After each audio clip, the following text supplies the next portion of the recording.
फिर से एक बार देख लेते हैं। वही सवाल है, भूखी जो बिल्ली है, चूहे का नाम कुंजन है, उसको पकड़ने का कोशिश कर रहा है। कुंजन अभी 14 पर है और एक बार 2 खाने कूद सकता है। देखो 2 खाने जैसे ही कूद सकता है तो हमें लगता है 14 के बाद क्या आएगा, 16, 16 के बाद दूसरा खान 18। तो हमें एक समझ तो देता है ये कि हम अगर इसको 7 दूनी 14 बोला, 14 मतलब 7 दूनी 14, फिर मैं बोल सकता हूं 8 दूनी 16, 16 के घर पे होगा, फिर बोलूंगा 9 दूनी 18 के घर पे होगा, फिर 10 दूनी 20 मतलब 20 के घर पे होगा। मतलब यह है 14 के बाद 16 में कूदा, 16 के बाद 18 में कूदा, 18 के बाद 20 में कूदा। तो ये किस तरह से चल रहा है, ये तो एक पहाड़ा चल रहा है। देखिए अब देखिए 11 दूनी 22 पे आएगा, फिर 22 से 12 दूनी 24 पे आएगा, फिर ये 13 दूनी 26 पे आएगा, फिर 14 दूनी 28 जो आएगा ये अपने बिल में घुस जाएगा। ये तो हुआ कुंजन की कहानी। अब हम जरा बिल्ली के देखते हैं। बिल्ली अभी 3 पे है, अब बिल्ली वहां से कूदेगी तो 6 पे आएगी, 6 पे आएगी तो उसके बाद कूदेगी तो 9 पे है। अब देखो बिल्ली जहां कूद के जा रही है और चूहा जहां कूद के जा रहा है, दोनों के घर अलग अलग है। फिर 12 9 के बाद जब वो कूदेगी बिल्ली तो 12 में आएगी, 12 के बाद जब कूदेगी तो 15 में आएगी, 15 के बाद कूदेगी तो 18 में आएगी। तो 18 एक ऐसी घर है जहां पर चूहा भी पहुंचता है और बिल्ली भी पहुंचता है। लेकिन क्या पूछा गया है कि क्या चूहा बच पाएगा? फिर हम 3 सत्ते 21 करते हैं। जब 18 के बाद बिल्ली 21वें घर पे आएगी, 21वें घर के बाद ये 24वें घर पे आएगी और 24वें घर के बाद ये 27वें घर पे आएगी। 27वें घर के आने के बाद वो कूद के 30 नंबर के घर पर जाएगी, क्या है कि 10 या 30 होता है। अब हम देखते हैं कि हमारे पास 2 घर जो है वो कॉमन आ गया, ठीक है ना। तो देखो एक छोटे से सवाल पे कितने चीजें हो रहे हैं। अब ये 18 पे एक आया, एक कॉमन है जहां पर कुंदन भी पहुंचता है और बिल्ली भी पहुंचती है। दूसरा घर है 24, जहां पर आपका कुंदन भी पहुंचता है चूहा और बिल्ली भी पहुंचती है। लेकिन एक सवाल आता है कि क्या कुंदन को बिल्ली पकड़ पाएगी? अब देखो जब कुंदन 14 पर था, कुंदन ने पहला ये फर्स्ट वो कूदी 2 घर, ठीक है, तो वो 14 पे पहुंची। 14 के बाद वो सेकंड में कूदी जब, नहीं सॉरी, सेकंड में जब कूदी जब, ठीक है ना, ये दूसरा उसका उछाल है, तो 18 पे पहुंची। अब देखो बिल्ली जब है, बिल्ली पहले में उछली तो 6 घर में पहुंची, फिर दूसरी बार उछली जब, ठीक है, तो ये 9 घर पहुंची। अब देखो चूहा जब दूसरी घर में दूसरी बार उछल कर 18 नंबर पे आ पहुंचा था, बिल्ली तब केवल 9 पर पहुंचा था। मतलब बिल्ली काफी पीछे थी तो चूहा को नहीं पकड़ पाएगी। अब तीसरी उछाल में बिल्ली 12 पर आती है, ठीक है ना, ये तीसरी उछाल है। और तीसरी उछाल में कुंदन जो है 20 पे पहुंचती है। तो देखो अब चूहा, देखो अब ये नजरिया है, आपको सोचना है, देखना है, और ये बहुत ही स्वाभाविक प्रक्रिया है। गणित की कोई कॉम्प्लेक्सिटी ना सोचो इसमें, क्लास 5th स्टैंडर्ड का सवाल है भैया, ठीक है ना।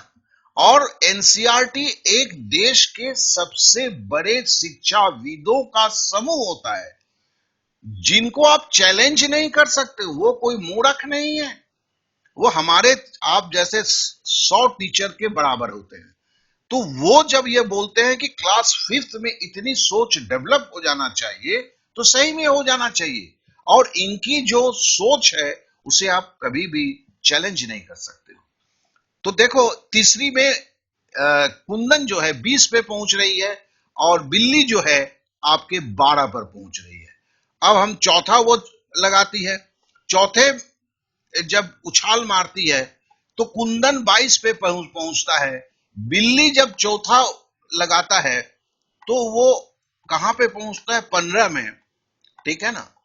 अब चूहा जब पांचवा लगाता है, ठीक है, ये पांचवा है तो 24 पे पहुंचता है। और बिल्ली जब लगाती है पांचवा तो 18 में पहुंचती है, समझ लो। तो मतलब क्या है, पांचवा उछाल में बिल्ली कुंदन 24 पे है, पांचवे उछाल पे 24, मतलब आपका चूहा जो है पांचवे उछाल पे इस जगह पर है, ठीक है ना। ये कुंदन है, ये पांचवा कुंदन जो है पांचवे पे यहां पर है, और बिल्ली जो है पांचवे पे 18 के घर पे है, ठीक है ना। ये कैट है और ये पांचवे, तो मतलब पांच में देखो, पांचवे उछाल में बिल्ली कितना पीछे है, चूहा कितना आगे है। फिर जब छठे छलांग लगाती है बिल्ली, ये कुंदन, तो वो 26 में पहुंचती है। फिर सातवां जब सॉरी छठा जब वो उछाल मारती है तो वो अपने बिल के अंदर घुस जाती है। अब देखो, यहां से 18 से जब वो छठा ये लगा रही है, क्या कहते हैं, बिल्ली, छठा पे वो 21 में पहुंचती है, सातवां पे जो है वो 24 पे पहुंचती है, ठीक है ना। कौन? बिल्ली। और जबकि छठे इसमें ही चूहा जो है वो अपने बिल के अंदर घुस जाता है। तो कहने का मतलब है कि चूहा बच सकता है। हाँ, यस, हमारा तब जब जवाब यहां पर होगा क्या, हम इसको भर भी देते हैं फटाफट। तो यहां पर जो है चूहा जो है बच सकता है, हम बोलते हैं हाँ यस बच सकता है चूहा। दूसरा है वो खाने जिन पर चूहा कूदा, तो चूहा ने 16 पर कूदा, 18 पे कूदा, 20 पे कूदा, फिर वो 22 पे कूदी, फिर वो 22 पे कूदा, फिर वो 24 पे कूदा, फिर वो 26 पे कूदा, फिर वो 28 पे कूदा, और 28 में कूद के वो सीधा बिल के अंदर चला गया। तो ये था। और बिल्ली जो कूदी वो 3 पे थी, उसके बाद वो 6 पे आई, फिर वो 9 पे आई, फिर वो 12 पे आई, फिर वो 15 पे आई, ठीक है ना। फिर वो 18 पे आई, फिर वो 21 पे आई, फिर वो 24 पे आई, और जब तक 24 पे आई तब तक नहीं, 21 में ही जो है बिल्ली ये कुंदन जो है अपने बिल में जा चुकी थी। तो फिर देखो यहां पे दो संख्या हमें दोनों में कॉमन दिखता है, एक 18 यहां पर भी है, यहां पर भी है, जिसका चर्चा मैं कर चुका हूं, और दूसरा है 24, है ना।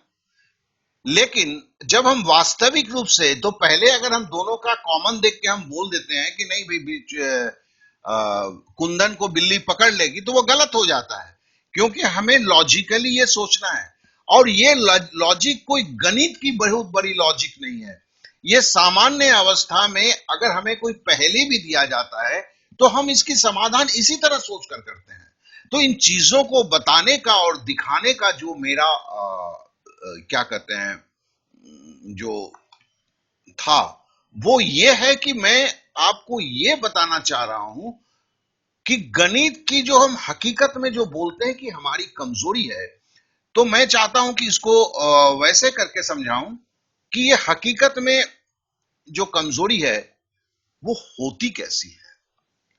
तो हमने एनसीईआरटी का ही क्लास 5 का एक क्वेश्चन लिया, ठीक है ना, और उस चैप्टर से लिया जिसका नाम है मैं तेरा गुणस तू मेरा गुणनखंड, लाइक ऐसे ही कोई मतलब इसका टाइटल है। तो चलिए हम आगे की तरफ कुछ बातों को और बोलने की कोशिश करते हैं। तो हमें एक चीज समझ में आया, कमजोरी का समाधान। अभी हमने एक वर्ड प्रॉब्लम के सवाल देखा, तो हमने देखा कि अगर मैं सरलीकरण, मतलब गणित के अंदर में दो ही चीज है, सवाल पढ़ के सवाल का समाधान करना। तो समाधान के लिए हम क्या करेंगे, ये जो समझ पैदा होता है, ये वर्ड प्रॉब्लम हमें समझ को देता है। दूसरा है कि जब हम सवाल को समझ जाते हैं और गणितीय प्रक्रियाएं शुरू करते हैं, तो हमें उसे कैलकुलेशन बोलते हैं। तो कैलकुलेशन की सारी चीजों को हमें आना चाहिए।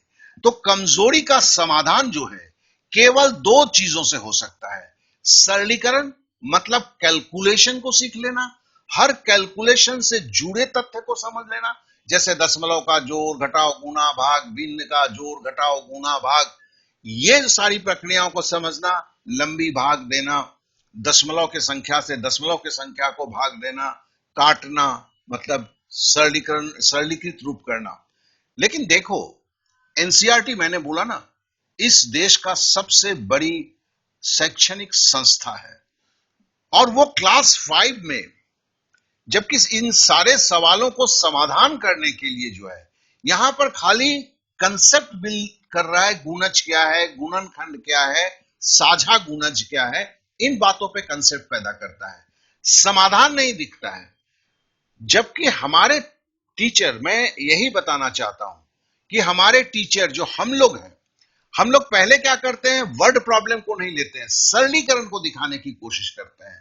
लड़का सरलीकरण, जिसका हम नाम बोलते हैं बेसिक, तो लड़का बेसिक को सीखता है। कुछ लड़के तो नहीं सीखते हैं, मतलब छोड़ देते हैं बीच में ही, कौन इतना मेहनत करेगा। लेकिन जो लोग सीखते हैं बेसिक, उनके दिल में एक तसल्ली रहता है कि अरे भाई, मैं बेसिक सीख लूंगा तो मैं गणित को सॉल्व कर पाऊंगा। लेकिन ऐसा होता नहीं है। क्यों नहीं होता है? क्योंकि वर्ड प्रॉब्लम, मतलब जो किसी सवाल को पढ़ के समझ में आना कि करना क्या है, ये कंसेप्ट जो है वो पहले आना चाहिए, जबकि स्कूल कॉलेजों में उल्टा होता है। तो क्योंकि हमें समझाने में सहूलियत होता है, लेकिन लड़के के दिमाग में, अब देखिए, लड़के को दो टाइप कर सकता हूं। आप क्यों कमजोर हैं, इसकी जो तथ्य मैंने बोला ना, क्लास 2 से क्लास 8 10 तक में ही ये कमजोरी बनता है। जिस दिन हो सकता था कि ये मैं गुणज तू मेरा गुणनखंड, ये जो था, मैं तेरा गुणज तू मेरा गुणनखंड, ये चैप्टर जब क्लास 5 में पढ़ा जाता था, या तो सर ने उसे ठीक तरह से डिस्क्राइब नहीं किया, सवालों को देख के उन्होंने सीधा सॉल्यूशन बोल दिया, आपके दिमाग को कोई भी एक्सरसाइज करने का मौका नहीं दिया, आप उन चीजों को उस तरह से देख नहीं पाए, तो उससे क्या हुआ, कुछ लड़के तो चर्चा करते हुए वो अपने साथ लेके चले गए।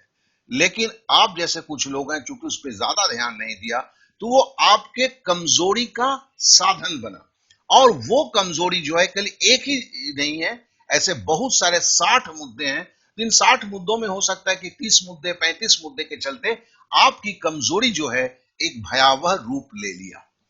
तो कहने का मतलब है कि कमजोरी का समाधान जो है वो दो चीजों पे खड़ा है। बार बार बोल रहा हूं, सरलीकरण, इस समस्या को समाधान कीजिए, वर्ड प्रॉब्लम, इस समस्या को समाधान कीजिए। अब देखिए, मैंने फ्री क्लास लिंक नीचे दिया हुआ है। ये फ्री क्लास, ये क्लास और वीडियो में अंतर क्या होता है? वीडियो में आप इसको देखकर आगे निकल जाएंगे, ठीक है ना।